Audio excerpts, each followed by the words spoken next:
recent events in Marowa, where a large cache of military gear and bomb-making materials was confiscated, have set alarm bells ringing.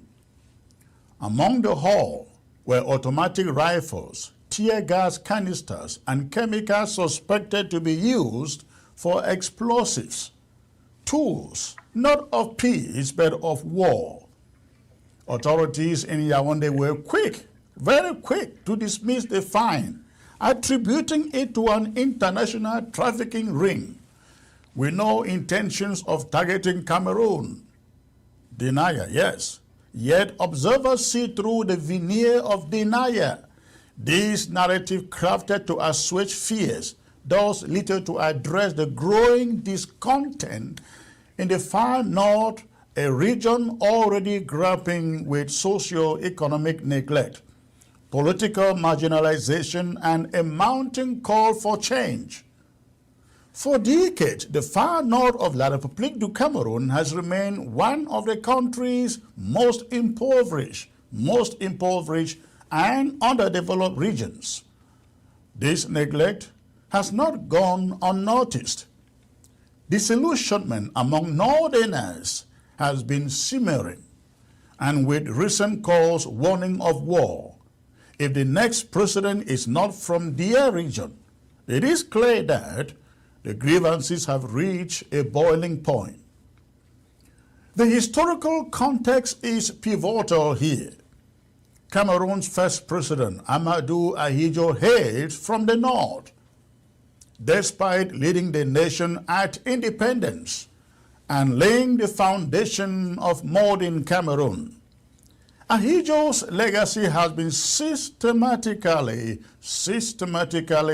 diminished under Paul Biya's regime.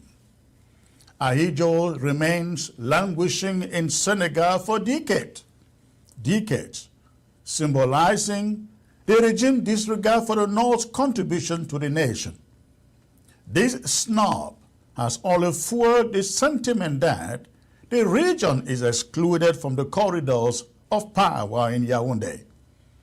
The confiscation of military gear in Marowa is a blunt indicator that the region may be preparing for something far more significant than isolated acts of disobedience.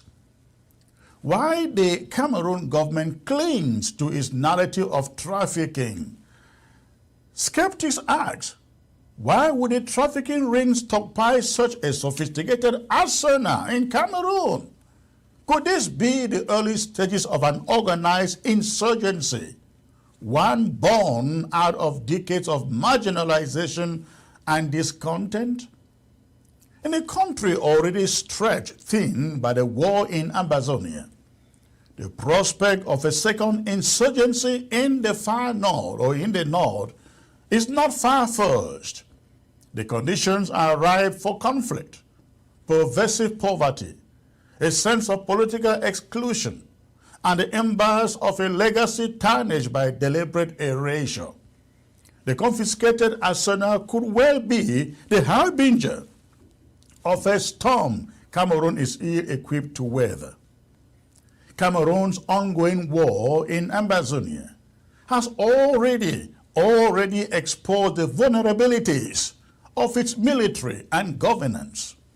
For over 8 years, the Biya regime has poured resources into quelling the Amazonian resistance. Yet, the results have been catastrophic for Yaoundé.